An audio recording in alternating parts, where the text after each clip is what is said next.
In 2022, shortly before the Supreme Court's Dobbs decision, which ended abortion rights in Arkansas and similar states, I was invited to be among the speakers at a rally for reproductive freedom on the steps of our state capitol.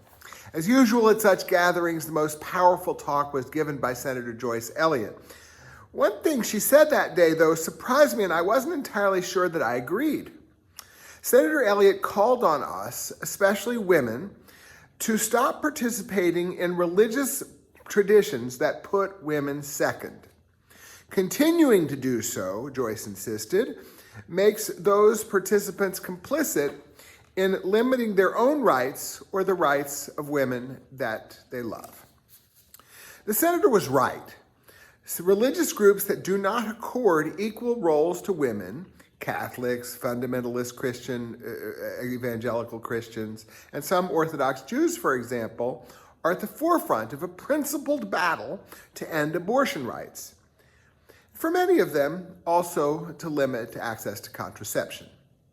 Yes, I know that position is based on a religious conviction that human personhood begins at conception. But Senator Elliott was not wrong to say that such a teaching prioritizes the fetus above the pregnant person, in most cases a woman, putting women second. Still, I wondered, was Senator Elliott really saying that women and others who support equal rights need to leave the Catholic Church, must walk out of their evangelical churches, and should abandon Orthodox Judaism? Yes, she was, albeit at a moment of anger and frustration over the loss of fundamental rights.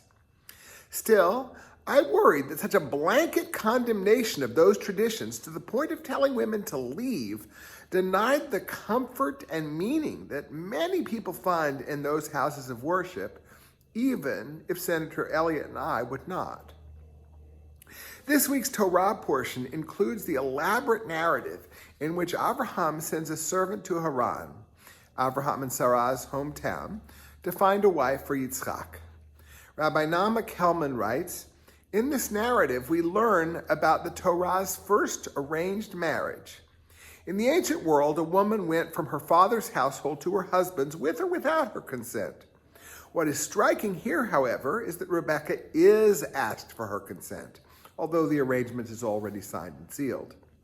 Not only is she asked for and gives her consent, she falls off her camel at the sight of Isaac as if smitten by love at first sight.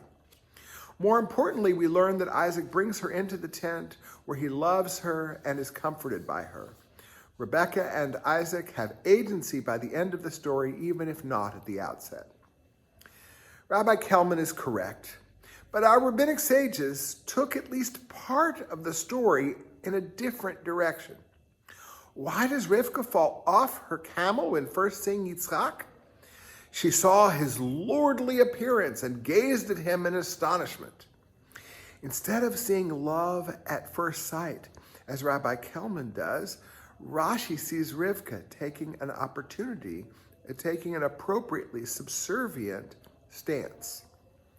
As she sees Yitzchak, Rivka also took her veil and covered herself.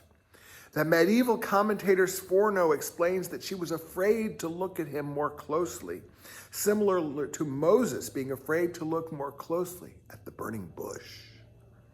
Rivka is portrayed as being in awe of Yitzchak, his godlike maleness making him so much greater than she.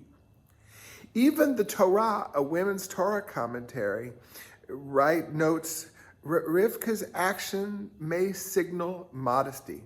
Is it because of her status as a married woman? Not enough is known about the role of veils in ancient Israel. The women's commentary is alluding to traditional Jewish standards for what is called modest dress, in Hebrew, tzniut, primarily for women. These regulations include a woman wearing a veil over her face at her wedding, but are mostly standards of dress that require women to be attired such that they are covered from neck to ankle and wrist whenever in public. Married women go a step further, wearing wigs or scarves that completely cover their hair. The authors of the Torah Women's Commentary are pointing out that we cannot know whether that was the custom in ancient Israel.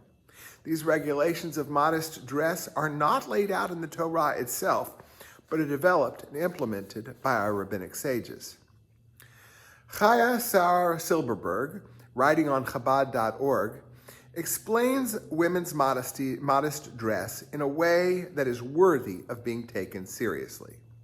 Tzniut, modesty, has always been the hallmark of Jewish women. Tzniut, in its greatest sense, is dignity and self-respect, an understanding of one's intrinsic self-worth. When a woman acts and dresses in a tzniut way, she effectively tells the world that she expects to be judged as a human being with skills and capabilities, intellect and emotions, not as a piece of meat that is being displayed to attract the attention of the buyer. A number of our female non-binary congregants have adopted at least some of those standards, particularly covering their hair completely. They are not conveying second-class status. Instead, as Silberberg suggests, they may implicitly be asking to be judged for the content of their minds, souls, and character, not the appearance of their bodies. That's certainly worthy. Sometimes, though, the modesty standards that Silberberg extols are imposed coercively on women who do not find them meaningful or practical. Orly Erez-Lichovsky, executive director of the Israel Religious Action Center, Iraq, wrote this week about the 2023 case of a group of teenagers, 7 girls and 3 boys, who boarded a public bus heading for a summer outing at the Sea of Galilee, for which they were dressed as one might expect for the beach. When the driver saw them boarding the bus in socially acceptable summer clothing, both boys and girls wearing shorts, he stepped off the bus and demanded that the girls, and only the girls, cover themselves. And he instructed them to sit at the back, separate from their male friends, who were told to sit with the men in the front. Erez-Lichovsky continues, one of the girls replied, "I will show respect until it comes at the expense of my own dignity. I have never felt so humiliated. This is my country, and I don't want to walk around it feeling ashamed." Thankfully, Erez-Lichovsky is now able to report her words reached the heart of the nation. Through Iraq's diligence, the victims were compensated, the subcontractor for the public bus company was dismissed, and even extremist government ministers condemned the incident, saying that there is no room for the exclusion of women on Israeli buses. No one can dictate where you sit or what you wear.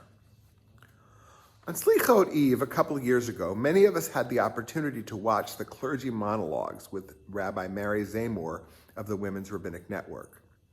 We saw appalling examples of inappropriate comments made to women rabbis and cantors, and occasionally to male clergy about our female colleagues. Many of these comments are about clothing.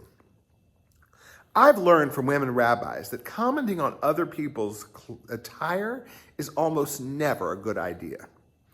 "I like your tie," or "those are cute shoes," are innocuous enough, but we have to be sure that we are offering a compliment that the other person welcomes.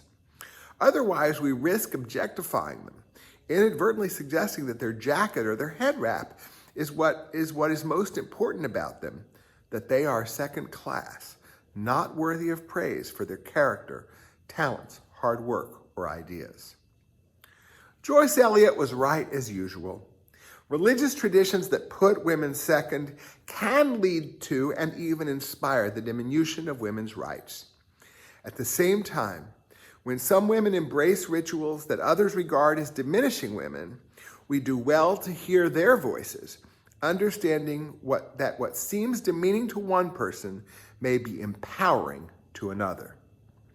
If we trust women, as the reproductive rights movement rightly implores us, then that trust must be all-encompassing, even when the choice she makes might not be our own.